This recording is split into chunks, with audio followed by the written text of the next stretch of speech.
Les sœurs et amis d'Emmanuela, devenues porte-parole de cette lutte, se sont rendus compte que la douleur de perte de leurs proches doit se transformer en force pour changer les mentalités. Il a l'habitude même de venir avec d'autres filles, mais elle est partie, donc lui, ça l'a étonné pourquoi le gars a fait ça, que lui ne savait pas que le gars était mauvais, parce que le gars fait 2 semaines ici, chaque fois que le gars passe, même quand il achète la nourriture qu'il n'arrive pas à manger, il vient lui donner.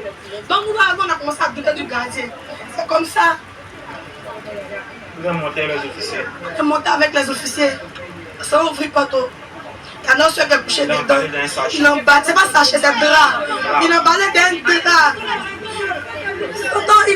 C'est-à-dire qu'ils l'ont poignardé d'abord dans la poitrine. Comment on peut être méchant jusqu'à ce qu'on venir piquer au milieu de son cœur? C'est quel courage que tu as pour faire ça là? Poignarder dans son cœur. Normalement, une résidence doit faire ménage chaque jour, mais il n'a pas fait ménage. On ne sait pas pourquoi. On est resté pendant 5 jours dans la résidence. Ils sont restés pendant 5 jours.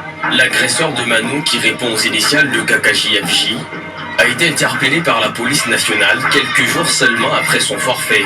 Pourquoi a-t-il mis fin à la vie de Manu?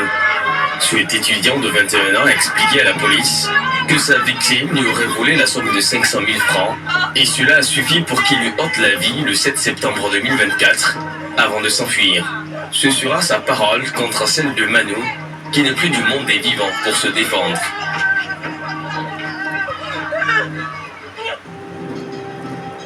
À Cocody, dans le quartier des Deux Plateaux, nous sommes allés à la rencontre de Aïcha. Elle a 26 ans. Le 19 septembre 2024, la vie de Aïcha a basculé dans l'obscurité après la perte tragique de sa sœur cadette, Maïmouna. Séduit par les charmes et les promesses de son petit ami, Maïmouna a rapidement plongé dans une relation amoureuse. Son petit ami a affirmé qu'il vivait dans une maison confortable à Abidjan, mais la réalité était bien plus sombre. Il louait une chambre-salon dans une résidence meublée. Elle a rencontré le jeune homme chez eux là-bas à Bourreau. Et ils sont tombés amoureux.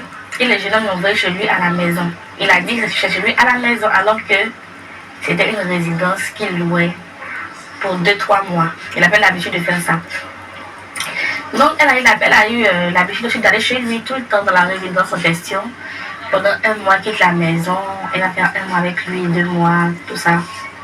Jusqu'au jour où on n'a plus de ses nouvelles. Elle a complètement disparu. On l'appelle, son numéro passe pas, tout ça.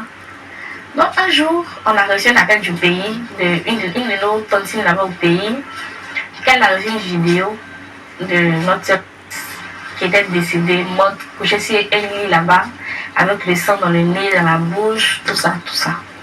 Et par la suite, elle nous a